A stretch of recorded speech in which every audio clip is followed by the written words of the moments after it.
So traditional climbing, you're responsible. You put gear into the rock, and then you take the gear when the person climbing after you will take the gear out of the rock, and that person climbing after you will be on top rope, on an anchor that you built by putting more of these cams or nuts or hexes or all the wonderful traditional gear that is available.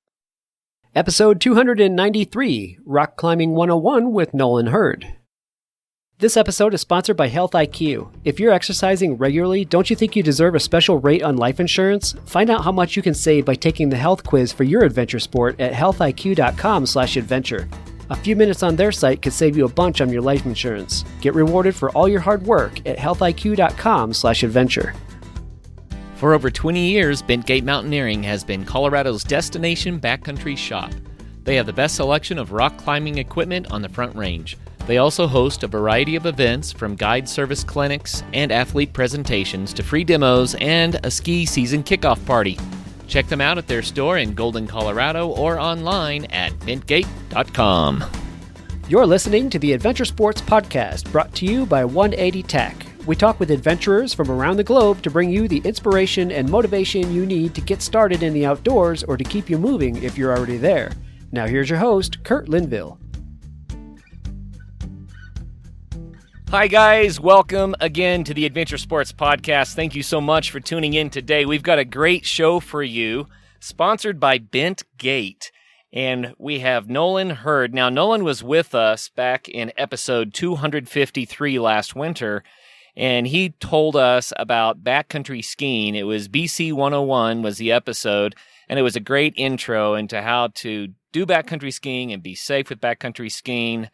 Today he's here to do a similar episode, but this one is Climbing 101, and particularly technical climbing 101, roped climbing 101 is what we're going to talk about. So Nolan grew up in Texas, moved to Colorado, has been going to the School of Mines, and just graduated last month. Congratulations, man. Oh, thank you. I am glad to be done. Yeah, that's awesome. And he is working now at Bent Gate. He does clinics, he works on the floor, he does a lot of their internet stuff as well. But we're excited to have him here today to give us kind of an introductory podcast clinic for climbing. So, Nolan, welcome to the program. Oh, thanks for having me back, Kurt. I'm really excited to be here. That's awesome. We really appreciate you taking the time. Again, we love these kind of 101 sessions that we can have because people that don't already do a sport get a really good insight to what a sport is about, and people that already are, hot and heavy in a sport almost always pick up something that they're like, oh man, yeah, I wish I would have thought of that earlier, Let's start though, Nolan, if you would, by telling people what Bent Gate is. So Bent Gate, we're a local mountaineering shop based in Golden, Colorado. We say we can outfit you from everything from going to the resort to ski to climbing Mount Everest. And we have the best selection of climbing gear on the Front Range by far. Everyone that works here is super passionate about the outdoors. So we really enjoy having customers come in and ask us questions or talk to us about, even just to come and be like, hey, I'm thinking about going and climbing here. Has anyone climbed this before? I did that exact thing before I worked here and got a lot of really good beta on some walls out in Zion National Park, and now I go climbing with the guy that gave me that information on a pretty regular basis because we work together. So it's a really great shop, super local, and a lot of good people. Yeah, and our listeners know a lot about Bent Gate because you guys have been advertising with the Adventure Sports Podcast almost from the beginning, and we're very thankful for that. Obviously, from our ads, everyone will know Bent Gate does a lot of ski gear type stuff in the wintertime, lots of ski mountaineering gear and backcountry skiing gear. And then for the summertime, they focus a lot on climbing gear, but they also you guys have the full array of camping gear and backpacking gear as well. So I love your shop. It's just the right size, has everything you need, but it's not overwhelming. So really cool place to go. And of course, for people that are out of state, bentgate.com. You guys have a great lineup there where people can do an online business with Bent Gate. So wanted to throw that out there, but let's get into climbing. All right. Just to kind of entertain us a little bit, Nolan, will you start out by telling us about an incredible climb that you had, a day that was just really memorable. One of the reasons that you love to climb.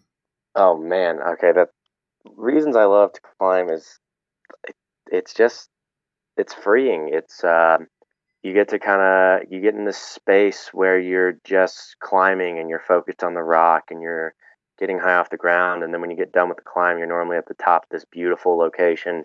And you can just kind of take it all in. And you worked hard to get there, and you had a lot of fun. The movement becomes really fun, and the challenges that you face, along with weather and gear selection and timing, just all of that creates these super great experiences. And you're almost always doing it with a partner. So you're sharing that experience with someone, and you create these great friends. And my best friends are all my best climbing partners because we spend so much time together. And yes, but one of my favorite climbs I ever did was the Petite Great Pond up in Rocky Mountain National Park. It's an ultra classic. I'm sure some of you that know the route just groaned and went, oh gosh, I know all about this route. But for those of you that don't, it looks kind of like the Eiffel Tower from when you look at it from the side. And you climb up this really exposed south face on using traditional gear. And you end up on the top of this top of the pillar, and it's about a 3 foot by 8 foot area that you and your partner stand on, and you have these great views of the Loch Vale Valley, and you can see all these things. And that when I went out and did that with one of my partners, we had great weather, blue skies, no afternoon thunderstorms. We did it super quick, came down, and we were like, we got some time to kill. We're kind of hot. Let's get naked and jump in the Alpine Lake. And we ended up doing that. And then we saw all these tourists on the other side of the lake, and we're like, oops. But that's kind of part of the climbing culture, is having that kind of sense of adventure and having fun, and getting to just jump in the water. And it was cold. Like, we hit the water and we're trying to get out as quickly as possible. But just adding those sorts of things to climbing is such a great experience, because it takes you to places and lets you have these experiences that you wouldn't have otherwise.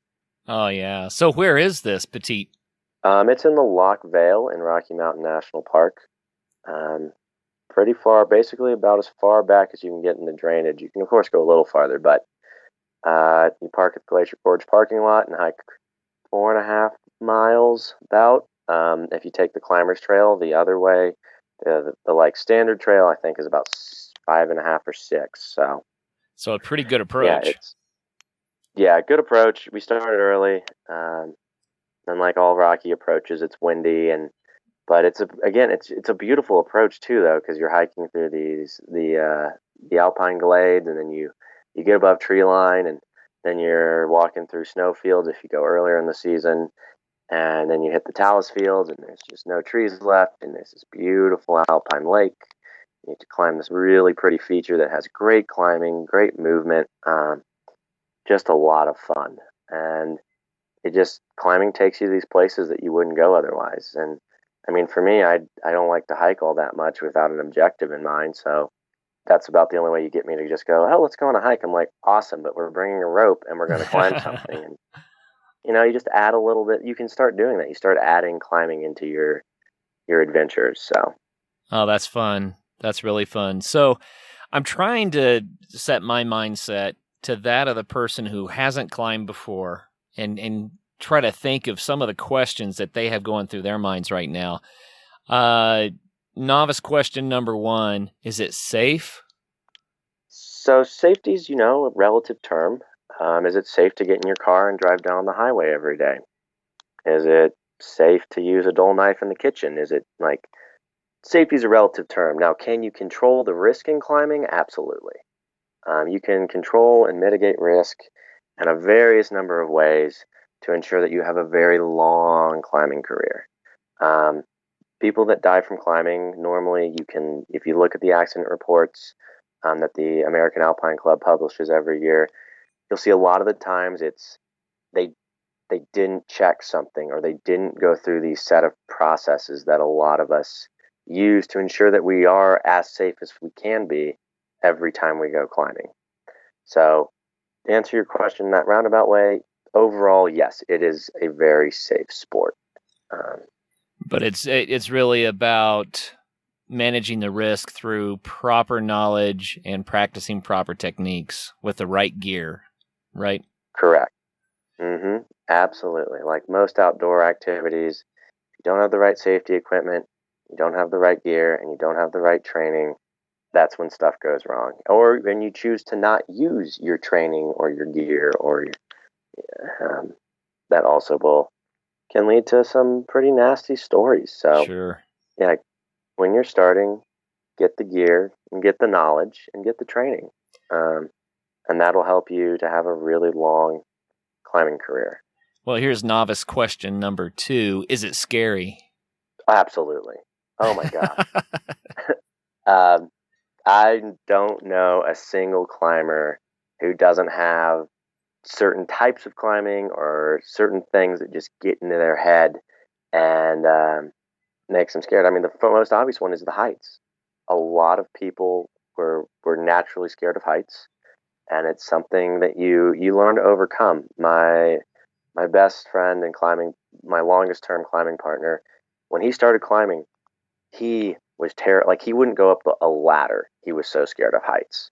And now we've done 1,500-foot walls out in the desert together because that learning to control and overcome that fear is one of the reasons climbing is so much fun, is this mental challenge of like, oh, I really don't want to do this, and what if I fall? And you know that like you're gonna be okay if you fall, but it's still there because it's just this, you're fighting this like built-in fear, and actually overcoming that is a really, really cool feeling. And you can choose how scared you want to be by selecting route difficulty or sticking to shorter climbs, and or climbing something that's really well protected, or climbing it on top rope. But you can definitely dial the fear back a whole lot, or you can really get on some spicy routes where you're every move you're going, oh my gosh, this is terrifying.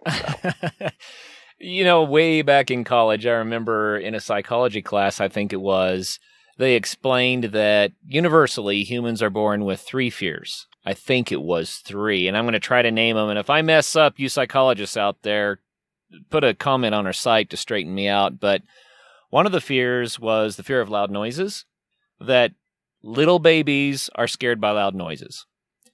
And another fear was a fear of being alone, I believe it was, just being isolated and alone. And the third fear was a fear of heights.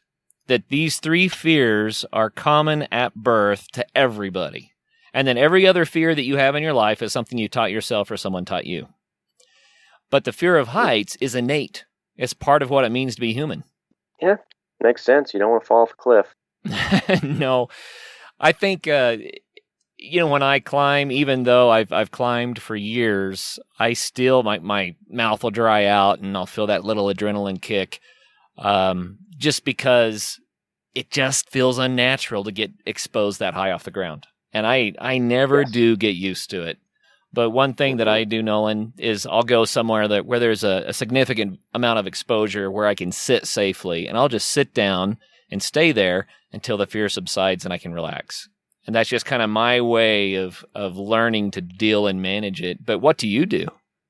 I highline a lot. So I rig a slack line up pretty like at least 30 to 40 feet off the ground, and normally between 2 cliffs or 2 sides of a gully, and try and walk across the 1-inch piece of webbing, stand up on it and walk across while tied to it. And that exposure and the line wiggling and just everything going on and being just totally out in space really forces you to do exactly what you're talking about, is dial in that like being comfortable being that exposed and that out in space. And highlining takes it to another level because what you're standing on is wiggling, and it's awesome. So that's really helped me a lot with my my mental game and when I've been climbing. So yeah, I've seen pictures on your Instagram of you doing that, and it just looks terrifying. To be candid, man. Oh, it is. To be out there like that. It is. Yeah, but here's a question for you about that. Your webbing is static, right? It's not dynamic. No. So most webbing that we use to highline with, it ranges, of course, depending on, there's different blends and weaves and all sorts of stuff. But there's webbing that's as stiff as a static webbing, like 3.5 to 5.5% stretch, and then you get webbings that have 20 to 30% stretch, Holy and so cow. you can get a whole range of.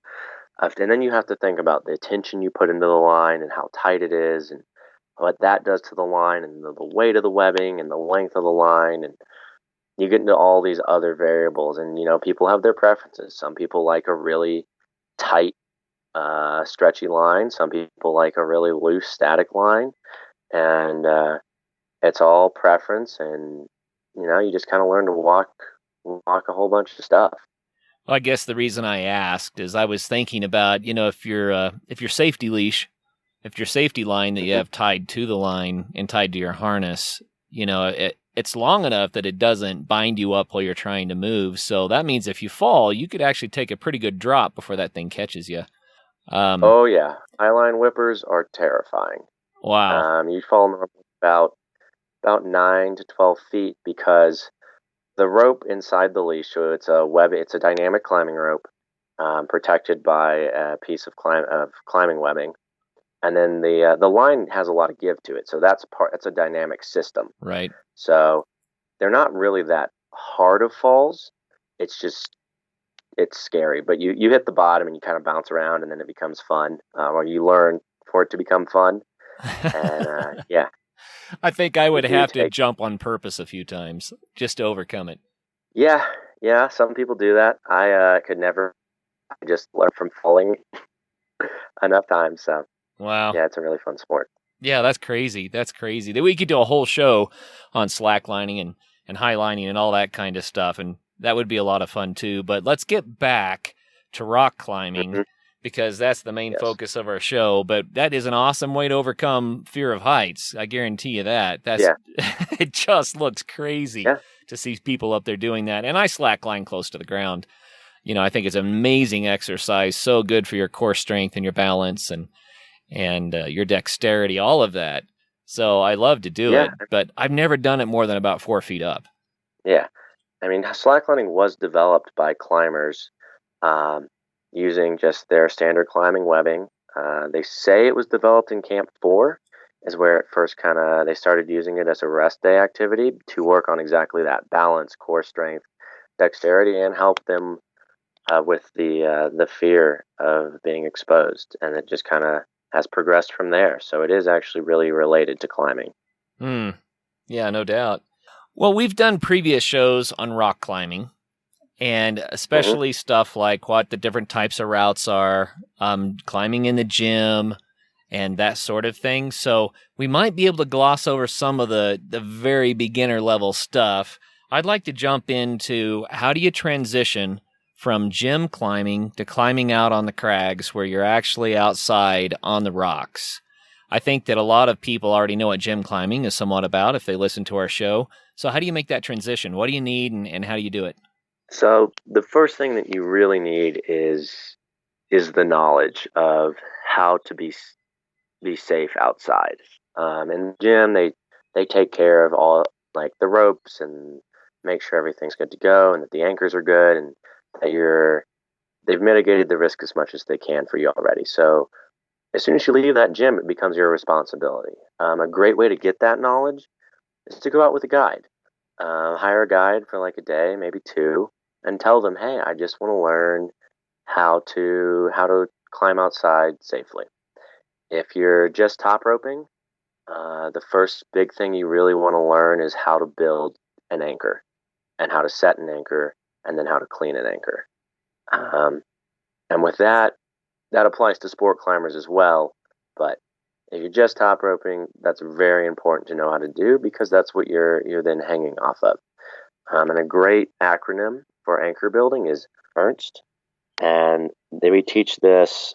They teach this to guides. They teach this climbing instructors, and it stands for equalized, redundant, no extension, safe, meaning that it's strong, safe or strong, and then timely, that you did it correctly, but you did it in a manner where you can still have time to climb. If it takes you all day to build an anchor, you don't get to climb. But those are all very important parts of an anchor. And if you want to know more, there's a lot of books on them, or go look up Ernst, or go and like I said, talk to a guide, hire a guide, come into Bengate. We love to tell people more about it. But that's really important to remember that principle and apply it. And if you're lead climbing, make sure that you're a competent lead climber in the gym, that you know how to clip, how to clip a quick draw to a bolt. And once you're comfortable getting to the top of gym climbs, again, you need to know how to build your anchor. And then you also need to learn how to clean your anchor. And what cleaning involves is getting to the top of a climb, clipping in direct to the bolts or at the top of the climb. And then you have to learn how to take the anchor off and then rappel safely back down to the ground. And those are kind of the two big hurdles that's different than the gym, is the anchor building and the cleaning. Anchor building and cleaning. Let's go back just a little bit. You started out by saying, so if you're top roping, you have to build your anchor. And most people know what that is probably, but what is top roping for those that have never even heard of the sport? So top roping is when the rope is always above you. You and your belayer both start at the ground, and the rope runs from the climber up to an anchor and back down to the belayer. So you're both connected, and you always have, as you climb up, your belayer takes in rope. So if you fall off the rock, it should really be more like you're sitting down onto the rope than actually falling. And so top roping means you're going to set your anchor at the top before you even start climbing. Correct. And you're never in a position where you're going to really fall. You're just going to lean back onto the rope if things go wrong. Absolutely. Okay, so then setting your anchor, that's what's holding the rope at the top. And you had the Ernst acronym, and that was, let's go through the words again. Equalize. Redundant. No extension. Safe or strong. And timely. Will you give us just a one sentence to explain what this means? Yeah, so equalized means that you're typically going to be clipping 2 bolts at the top.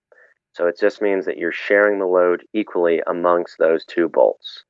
Redundant means that if one of those bolts were to fail, or whatever you're using to create your anchor, the cord or webbing or a carabiners to fail, you still have a backup. Right. No extension means that if something is to fail, the anchor is not going to go a very long way on that, whatever that failure point was, and allow the rest of the system to be shock loaded, which can cause it to break more. Okay. Safe just means 5,000 pounds. Everything in your anchor should be rated and hold up to 5,000 pounds. And timely just means you know what you're doing, you're competent, and you do it well, and you do it in a manner that facilitates climbing the rest of the day. So equalize, that means that you have redundant points on your anchor, and the 2 redundancies need to be equally loaded. So that makes Correct. sense. Redundancy, well, that means you have more than one anchor point, right? Mm-hmm. And then the no extension is if you lose an anchor point, you don't want the whole thing to drop 5 or 10 feet before the next redundancy catches you, because that shocks the system and it could drop a climber farther than they want to drop, right? Safe, Correct. Strong means your anchors need to be 5,000 pounds. You got to think about what would hold your truck, right? Mm-hmm. That's crazy. And then Timely, that means you're able to do it in a manner that you don't wear yourself out just setting your anchors. You have enough time left to climb, and it's something that's achievable to do, right? Correct. Okay, did I get it all right? What did I mess up on? No, you nailed it. It's a really good acronym to remember, and I've been using it for years. I don't even really think about it anymore. It's just I just go, yep, equalized, redundant, no extension is here and here, and I just run through it without running through the acronym. I just look at an anchor, and that's what I'm looking for because of how long I've been looking at anchors. And when you're starting out, going through the acronym every time is really great. and asking people about their anchors. If you're a newer climber and being like, hey, can you explain, if you've never seen an anchor before, can you explain this to me? Like, I'm new to climbing, I'm just really curious about it, and could you walk me through the way that you built your anchor? And you'll learn a lot that way. Yeah, that's cool. I have seen a lot of people with some pretty lousy anchors when I go out where people like to climb, and it always scares me. I don't know if people feel safe with lousy anchor systems, but what do you do when you see someone that's doing something that's really unsafe? So that's hard. I do normally try, if it's something where it's like, okay, you're really putting someone in danger, someone's life in danger, I will step in. Like say someone's lowering with a device and they don't have their hand on the brake strand or something, I'll step in. Right. With anchors and stuff, though, sometimes you have to read the group. You get some climbers that are very much not open to help, not open to ideas, and so you don't really want to create a situation and step in if you don't need to. And a lot of stuff will work for a while, and work most of the time, even if it doesn't meet those Ernst requirements. But I have tried to help people. For example, I was climbing this last weekend, and some guy got up to an anchor, and I was sitting on a pillar across from him, and he was just going to clip to one of the bolts and lower. And then he was going to bring someone up on a top rope, and he's like, oh, I just don't have enough gear to build this anchor. And he did have enough gear to build an anchor, a different anchor that he didn't know. And I tried to explain it to him. I was like, hey, do you want to know, there's a really cool trick that I can show you how to use all your gear for to build that redundant anchor. Because he did say redundant. He knew what he was looking for, and he just went, no, I'm good. I've got it. And ended up not building a redundant anchor and lowering off and having someone top rope on it. And you can be nice and try and extend it, but try and extend your offer to help. But don't be surprised when people don't want it. Right. That's just something I've learned in the climbing world. Well, I've told this story a couple of times on other shows, so I'm sure that longer-term listeners have heard it before, but had an instance where we were doing some sport rappelling and a gal got in trouble on the cliff, and I needed to borrow someone else's rope that was nearby. And because of the urgency, I just grabbed the rope and rappelled down to help the gal.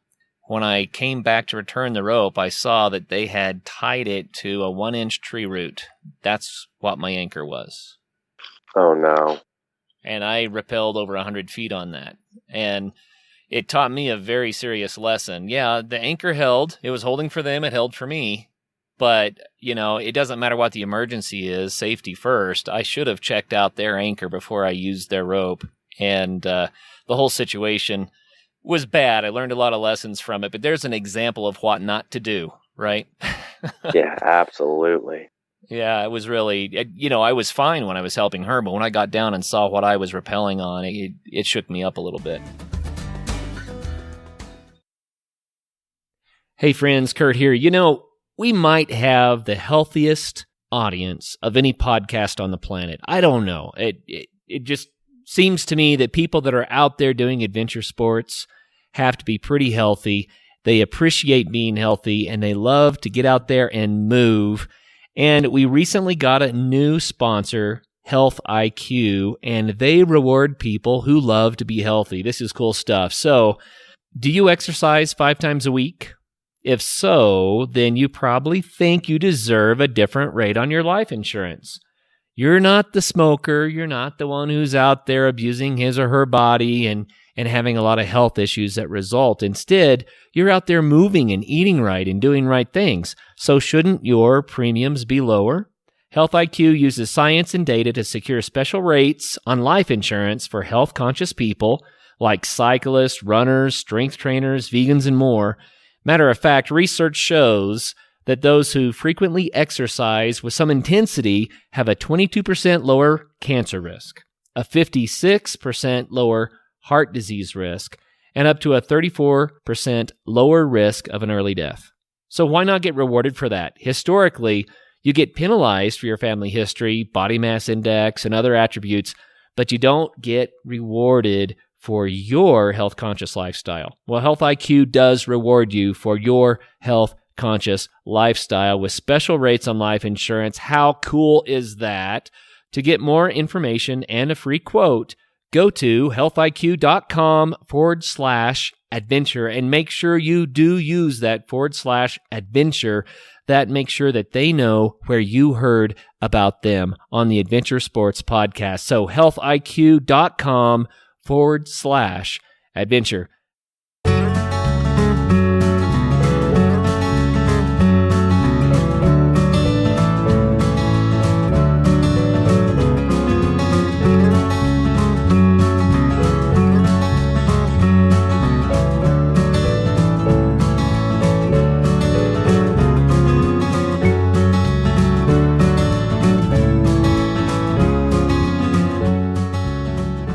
Back to the gym to crag. So you were just talking about setting anchors, and we went into this Ernst acronym. Awesome, really good understanding now, I think, of what anchors are.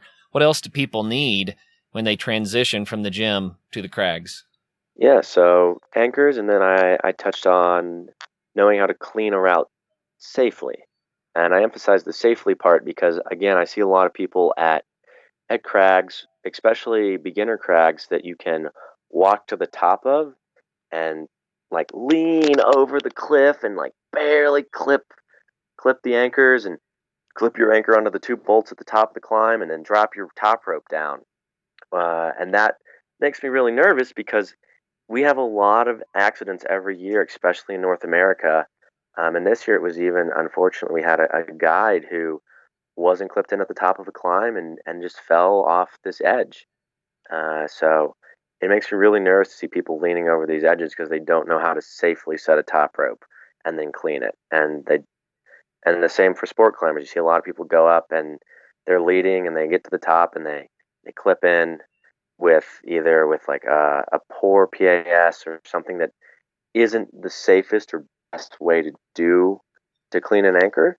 And that's really, for me, where I think a lot of the risk is when you're transitioning either from climbing to rappelling, if you're cleaning from going up and cleaning down, or reaching over an edge to either grab a rope, pull an anchor off, or put an anchor on to something. And so learning how to do that safely is very important. There's a lot of skills, a lot of things involved with that. You know, the OSHA requirements, I know a lot of sport climbers just kind of laugh when they hear what the requirements are for height safety that is required if you're in the workplace. But it's worth noting here, it used to be that if you're working within 6 feet of a 6-foot fall, you had to be roped up. They've now extended that to, I think it's within 15 feet of a 3-foot fall. There has to be a railing or you have to be roped up. And you think, really? 15 feet from a 3-foot fall? But there are instances where things happen. So what you're talking about is if you have to lean over the edge of something, then you better set up a safety system behind you somehow so you can be roped up when you go to that edge. Absolutely. And that's a skill that a lot of people, including myself, like I absolutely was guilty of doing that when I first started climbing. I've since then learned how to set up rope systems to allow myself to get to the cliff edge safely and then get back safely where I'm roped up the whole time. And it really has made a big difference in my climbing and in my like comfort level with being around cliffs. It seems to me that most accidents, and you alluded to this earlier, but they happen when we let our guard down. It's not actually when you're climbing. It's when you let your guard down, you think, oh, I'm not climbing right now. And that's when people get hurt. Yep, that is a lot of them. So, no and the best way to learn how to do these, I can talk you through it, but it's really the best way to learn these skills is a lot of local gyms offer gym to crag classes now. There's videos online, and then you can also finding a good mentor is very important. I know I say that, people say that all the time, oh, find a mentor. And it's difficult to do.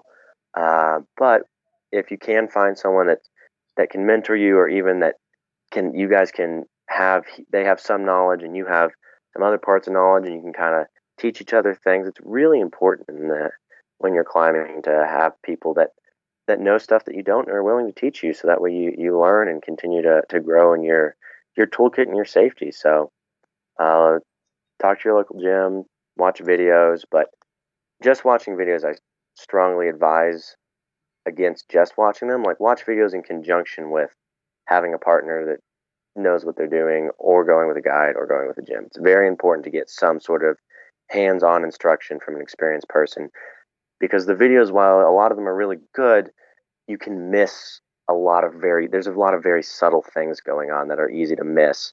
And if you don't have someone watching you and correcting you, things can go poorly. Yeah, I was going to say a video can't watch you rig up for the first time and give you a little recommendation, you know? So, yeah, that's really good. So, where can people find guides? You can go on the AMGA's website, American Mountain Guide Association website, and they have a list of all their certified guide services. We have this great thing called Google now, where you can really just Google guide and then the area where you want to climb, or the area where you're looking to climb, either the crag or the city, and they're really great. I know when I first moved up here, I actually hired a guide because I didn't have any climbing partners yet. I wanted to know the area, and he ended up teaching me quite a few little tricks that, like, I was doing everything safely, but he took some of my skills that went from like okay to where I was doing them like well and the best that I could be. So it's really useful to have someone that's spent a lot of time out in the rock watching you and helping you, and you'll get to avoid a lot of the struggles that you see other people get into. I myself personally experienced some, and it's just these little things where it's like, oh yeah, no, don't clip in that way. You want to turn your carabiner just this way and put it over the anchor or under the anchor, or just these little minute details that they've picked up over the years, and they pass them on to you, and you have a much better and easier time climbing, in my opinion. So Yeah, good word. Well, if someone wants to gear up to start climbing, I know there's a lot. I mean, you can spend money on gear for years, so it's something that can grow with your sport. But to just get started minimally, what do they need? So minimally, go outside. Of course, you need shoes, some sort of climbing shoes, and then up from there, a harness and a chalk bag with chalk in the chalk bag. I've seen people come to crags with just a chalk bag, and they were confused because their hands didn't get any drier, or they were just putting them in there, and I was like confused as to what they were doing. They didn't realize that they needed chalk. Some sort of belay device with a locking carabiner. So an ATC, a Gree, Virgo. There's a whole bunch of them out there. If you're looking to lead outside, 12 to 16 carabiners will get you by in a lot of areas, but always check your route to see how many quick draws you need. Along with that, you're going to need an anchor with 4 lockers. So if that's a Magic X or a quad, or an anchor with just a BFK tied on the end, a whole bunch of options there, but some sort of bomber anchor that we've discussed meets the Ernst requirements. And then if you're going to clean the route from below, a personal tether to tie into the anchor to set up the rappel, a rope, and then a helmet. And the reason I say you need a helmet is helmets really help protect against rockfall, and they do assist if you do go inverted. But a lot of the times it's people dropping gear, or even if you're climbing a super clean, well climbed area, rocks break loose. They erode. They fall off. They fail. An animal above you or a climber walking on top of the cliff knocks them off. So a helmet's really important. And then, but if you're just top roping, all you really need are you just don't need the quick draws, and you still want to bring everything else. And knowing how to rescue yourself is also really important. If you do get into situations, I know we've got a clinic at Bengate here next Wednesday, the 29th, I believe, 28th, on self-rescue, and it's totally free clinic. Come in, learn how to do self-rescue. And that reminds me, you also normally want a prusik cord of some type on your harness to use as a backup when you're rappelling, or if you do need to rescue someone. Having a prusik is very, very nice. So for those that don't know, a prusik is a cord that's generally a smaller diameter that you can wrap around your rope, and it can act like an ascender or something to hold you on the rope in an emergency situation like that. Yes, yeah, exactly. So those are kind of your basics. If depending on which route you're going, I know a lot of people are like they like leading in the gym and they want to go outside and lead, or you get a lot of people that like just top roping in the gym and just want to go outside and have a good time on the wall and keep top roping. So either one of those is a great place to start. I think the beauty of top roping is that you don't have to have all the anchors for lead climbing. And let's talk a little bit about those anchor systems for lead climbing. Okay. So you do want to use all the anchors I discussed. You're going to use top roping and lead climbing, like at a crag that has two bolted bolts at the top of the climb to hang anchors off of. There's not really a big difference between them. But you'll have so the quad, it's an anchor made out of cord. You make a giant loop, and then you fold it into fourths. So you have 4 strands, and you tie 2 limiter knots, one on either side of the strands, and then you clip 2 carabiners in the 2 loops on each side above the limiter knots, and those carabiners are your wall side or bolt side carabiners that actually go into the 2 bolts at the top of the climb. And then you clip the other 2 carabiners through 2 and 2 strands between the limiter knots, 2 different strands, and then you flip those opposite and opposing, meaning that the gates are facing away from each other and that they're not on the same side. Like you can't easily put the rope through both. You have to clip it through one and then bring the rope to the other side of the back side, so to say, and clip it to the other one. And then you can lock your rope in. And that's a very strong, redundant anchor. Personally, I'm sorry, what you just did is you just gave us the reason that we need a guide. Yeah. Because, as you're going through that, it's a lot of stuff. And that stuff matters. It matters to do it right so that everything is set correctly. So thanks for doing that. And I know that a lot of listeners are like, whoa, what was that? Rewind. Huh? How do you do that? Get a guide. Right? That's what it's about. Get outside with the Colorado Mountain Club. The CMC offers 3,000 outdoor skills courses, excursions, and special events every year to adventurers of all ages and abilities. Join today and receive an additional 3 free bonus months at www.cmc.org/adventuresports and use discount code podcast. By now you certainly know who Bent Gate is. That's for a great reason. Bent Gate Mountaineering has been sponsoring the Adventure Sports podcast almost from the beginning, and we really appreciate that.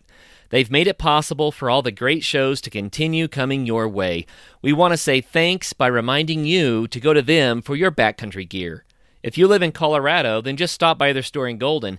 If not, go to bentgate.com.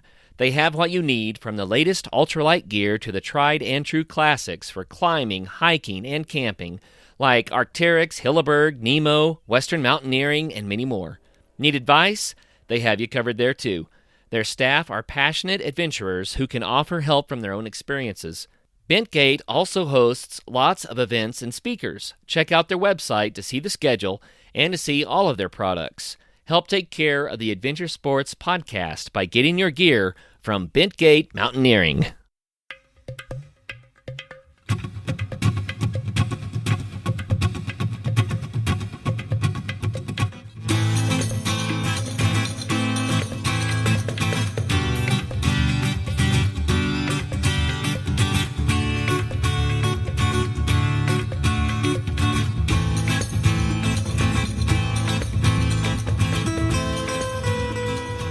What about setting protection, though, the pro that you use?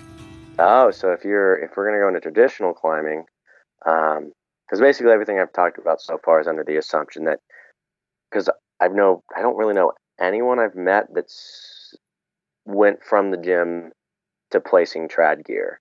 So Traditional climbing, you're responsible. You put gear into the rock, and then you take the gear when the person climbing after you will take the gear out of the rock, and that person climbing after you will be on top rope, on an anchor that you built by putting more of these cams or nuts or hexes or all the wonderful traditional gear that is available. So it's very important to, before you start trad climbing, is to learn. That one has even more knowledge you need to learn. You want to be a competent sport leader. You don't want to start trad climbing and be leading 5'10" in the gym and trying to lead 5'10" outside on trad gear, because you have to take time to figure out what piece of gear you want to put in this crack, and that will keep you safe if you fall, and you want to place good gear and learn what that means. So trad climbing is a whole nother ball game, but that is what I really prefer to do, and what I really enjoy doing is, it's more of an art form, because I don't feel as constrained to, well, I have to clip that bolt and then I have to clip that bolt. It's like, well, I'm going to climb up here and then, ooh, look, this looks good. I can place this here, or a nut here, or a cam here. And then I'm like, I think a nut's going to be best for his protection, and put the nut, and then you move on. And next time you need a piece or you find a good place to protect, you repeat the process. And to me, it adds a little bit more freedom to climbing, and I really enjoy that aspect of being able to place my own gear. Not that I spend a lot of time sport climbing, but trad climbing has kind of been my passion for a long time. When you're doing that trad climbing and you're setting your own protection as you go, I mean, it really feels to me like a whole nother level. And I think people can enjoy climbing for a very long time, top roping. But once Absolutely. they get into that world of hexes and nuts and cams and setting that as they climb, you really have to have a lot of skill. You got to be stronger too, because you have to be able to have a free hand to set that protection properly while you're hanging on, with your other hand. So you're going to be working with only one hand gripping the rock, and you're going to do that a lot. Yeah. I climb about a grade and a half lower when I'm climbing on trad gear than when I'm sport climbing, because of that and other variables. Yeah, I can totally see that. Well, how does setting this protection, how does it actually keep you from falling? You mentioned you're placing it into grooves and rocks and stuff, or cracks in the rock, but what keeps it from slipping back out? I mean, if you can put it in, why doesn't it just pop right back out again? There's two main types of trad pro. There's active protection, which is those shiny cams you see in the gear shop with, like, they're all anodized and like a trigger, and you squeeze them and they move. And you've got passive protection, which is stuff that doesn't move. You're literally just like sticking it into a constriction or a slot that will hold it. And those are your nuts and your hexes, or like your basic passive protection. And so with nuts and hexes, what you're really looking for is some sort of constriction in the crack, where it starts like either wide at the top, and then ideally tapers down and closes up. So say it's like an inch where you put the nut in, and it constricts down to like a half inch at the bottom. You put a nut in there and you just kind of guide it down and pull on it, and you clip it to your rope. And then when you need your follow comes up to remove it, they're going to reverse that process, where they're going to push it up and bring it back up and out of the crack. So you're really only protecting in the direction of the fall most of the time. So if you were to fall upwards, the nut wouldn't, in that scenario, wouldn't really hold. But gravity's a thing, and we don't normally fall upwards. So that's nuts. Hexes you place very similarly. There's a couple little different nuances with hexes than that basic nut placement I just described. And then with active gear, like cams, you actually squeeze the trigger, and it causes these lobes to compress, and they get smaller. So you go from like having a 2-inch wide piece of equipment to, say, 1.25 inches, and you put that in there into the crack, and then you let go of the trigger, and the lobes then re-expand to hopefully not 2 inches, but say they're now like 1.75 inches to 1.5 inches wide at their widest point now. And that allows you that holds the cam in there. And then when your second comes up, they squeeze the trigger, compress the lobes, and pull it back out of the crack, ideally. So those cams are pretty slick. Mm-hmm. But I know that they're a little bit more expensive. And yeah. I guess the question I have is, do they feel as secure to you, knowing that there's some sort of an active mechanism that's moving around? Or do you prefer something like a hex or a nut? So it really depends on what I'm climbing. Overall, and I think this is true for a lot of climbers. Cams people feel a lot more secure with than nuts. They're Mm. they're much easier to place, and you don't need that constriction or that to find that little perfect spot where the nut's not going to get pulled out if you were to fall. Cams, it's like if there's a crack and it's kind of pretty much parallel, if you can get a cam in there uh, and it has adequate contact from all the lobes and you've got a good range on it, it's going to hold. It's a really cool piece of technology. And so, yeah, most climbers do prefer and cams because otherwise, if they didn't, there wouldn't be a market for them with how expensive they are. Oh yeah. We sell a lot of them here at Bengate, and some rocks, like slicker rocks, or when it's wet or snowy, I really prefer passive gear because then I'm not relying on the friction as much as I am it just being stuck. Because cams are all dependent on friction, and that's why the lobes are designed the way that they are, is to create a normal force that then is translated into a friction that is about 2 times the force applied in the downward direction. They're creating a frictional force that is twice that in the upward direction. Um, and so they're pretty safe. But again, if that friction is compromised for some reason, slick rock, water, moist snow, someone put grease in the crack for some reason, Oh no. then you don't really want to be placing cams. Right. So when you're placing a hex or a nut or something like that, you have to find rock that's shaped the right way, that it lodges in there and it's not going to come out. And so Absolutely. even if it's slippery, it's still locked in there and it's not going to come out. I get it. But cams are easier to place and on good rock preferred is what you're saying. Mm-hmm. Yeah, that's Yes. awesome. So I'm sure a lot of people are saying, well, how much does all of this gear cost? So we don't need to talk about exact prices, but roughly, what's an entry-level rope? About $160 for kind of your basic entry level, non-dry treated, non-bi pattern rope. It's going to be just as safe as any of the other ones. It just doesn't have some features, and it tends to be a little heavier and a little thicker. Okay. How much for the anchor system? So you're looking at 4 locking carabiners, so about $7 to $14 a carabiner, and then like $15 of some sort of cord to tie it all together. So you're looking around $80 for the anchors for a good anchor system. Probably a little cheaper, but that would be a really high end, really nice locking carabiner setup. Okay. Shoes. You're ranging anywhere 60 to 100, no, 60 to like $200. And so that one's really up to you with what you want in your shoes and how much you want to spend. Harness.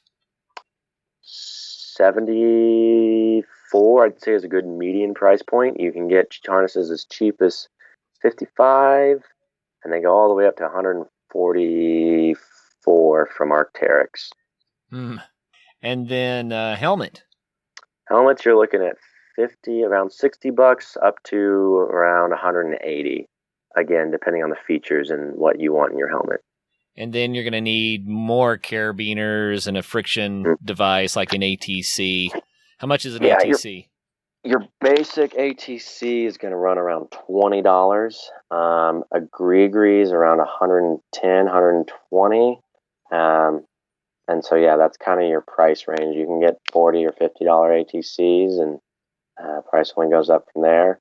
Your average non-locking carabiner, you're looking around $5 or $6.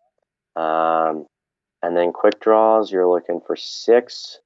You're going to pay around $55 to $75 is kind of your entry level quick draw set of 6. But individual quick draws, you're looking around $11.95. I think is the cheapest one we have here. But around $10 to $11 for a singular quick draw. So describe a quick draw real fast. I don't think we've done that yet. Oh yeah, so a quick draw is it's 2 carabiners that are connected together by a piece of webbing called a dog bone. On one end, the side that you clip to the bolt or clip to the piece of gear, the carabiner is just through a loop, and can move around really easily. And on the rope side, there's normally a gasket of some sort that holds the carabiner in its orientation. So when you go to clip the rope, you're not like, the carabiner's not flopping around on you. Okay, thus the quick draw. Yes, quick draw, correct. Right, that's what makes it easier to use it and to get the rope in it and all that kind of stuff. Yep. We covered most of the gear that people would need, but they don't necessarily have to buy all that gear all at once. You get together with people who have some gear and make sure it's all in good condition, but you can share the expense. And like you said, it really is a team sport. You're not going to do this by yourself because you have to have someone to do the belaying and to make it safe. So you go in with some buddies on the gear and start building your own collection, working with the guide. The guides will provide a lot of stuff for you too. So there are ways to get started for a whole lot less, but what you just outlined, I did not add that up as you said it. I didn't write it all down, but it sounded to me like for $500, you could be pretty well equipped. Yeah, and if you look at it this way, most of that gear, if treated correctly, is going to last you around 5 years. Is when you kind of start, look, manufacturers will start recommending retiring certain products. So 5 years, 500 divided by 5 is about $100 a year, and over 12 months you're spending less than $10 a month to have the freedom to go and climb all over the place. And cool thing about climbing is there's very few places that you actually get charged to go climbing. There's a lot of crags you just go to, pull up, and you can go have fun for a couple hours, go for weekend trips, and go climb all weekend, and you're really only spending money on gas and food at that point, and you were going to do that anyway. So it's really, if you look at it, it's a long-term investment. It's not as bad. And that's, if you can't tell, I've told myself this a ton of times when I've been needing to purchase gear. So it's very well rehearsed in my head about, oh yeah, you're going to have this for a long time. It's really not that expensive. A Netflix membership costs, I don't even know, like $8 or $9 a month. So you're spending about as much as you would for a Netflix membership on your climbing gear, if you want to look at it that way.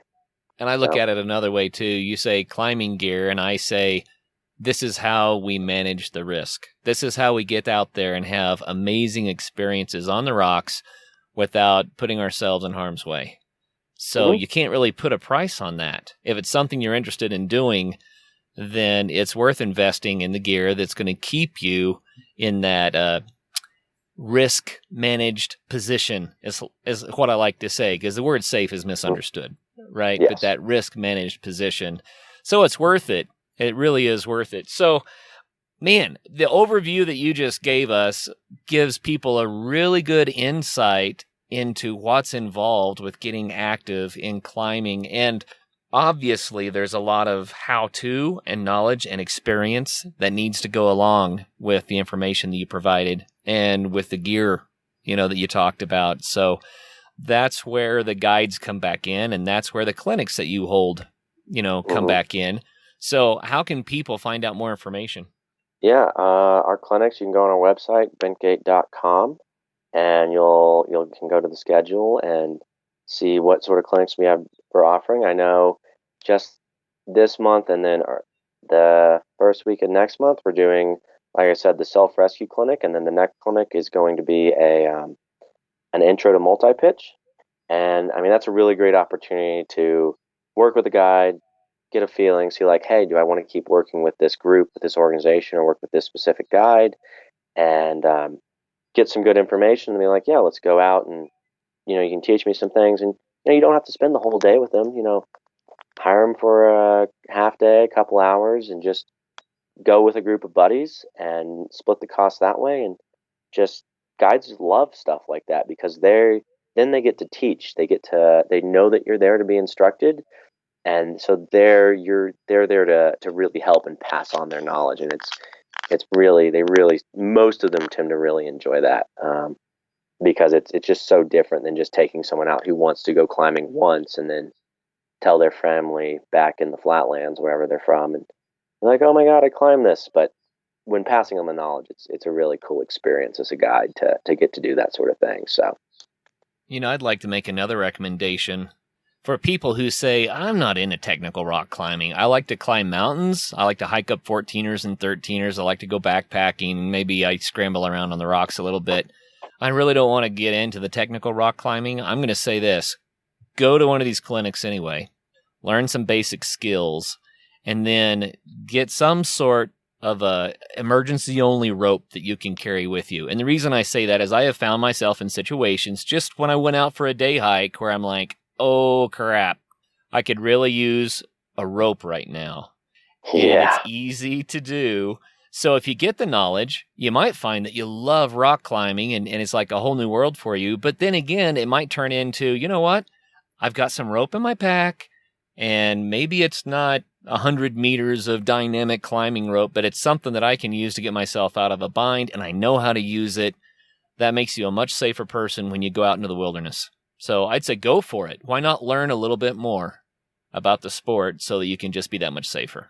Yeah, and if you're like an ultra runner or something, just having a rope that you can rappel off of opens up so much terrain. I know, especially in the Front Range of Colorado, carrying these little lightweight 6 mil rappel lines, you can then go and run these ridges, and most of them will only have, if you go one way, they just have rappels. So you run up, wrap, keep going on your run, and you get to access some really cool peaks that way that otherwise would have been inaccessible without that knowledge.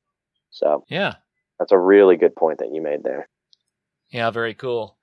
Well, man, we're out of time. I really enjoyed talking to you about this, and we went a fair bit deeper and more detailed than we've gone about climbing in the past. But I think it really opens up the whole world of climbing to people so that they know what's involved. And so thank you very much, Nolan, for taking the time to open up our eyes to what climbing is all about. Yeah, and Kurt, it was awesome. I love sharing my knowledge and sharing my passion for the sport with people. And if you have any questions about climbing, you can always call the shop. Just give Bengate a call or come in and talk to us. A lot of us are climbing guides on the side, and we'll absolutely be willing to help you and talk you through things or make recommendations. And I've taught people in the shop how to build that quad anchor multiple times. They come and are like, I need an anchor. Can you show me how to do it? And I'll sit there and work with them to get them to the point where they can tie and build the anchor themselves. And then I send them on the way, knowing that I've now made one more climber that much safer. So. Oh, yeah.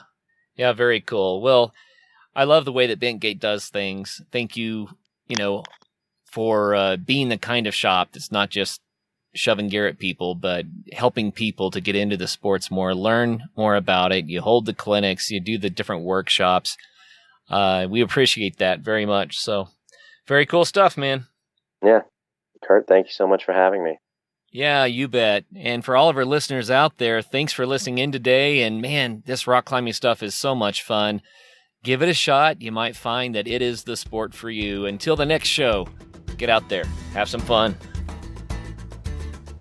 Coming up on Monday's episode, we've got Brian Lucido on. He's this year's winner of the Tour Divide mountain bike race. So stay tuned. It's going to be good. Until then, get out and have some fun.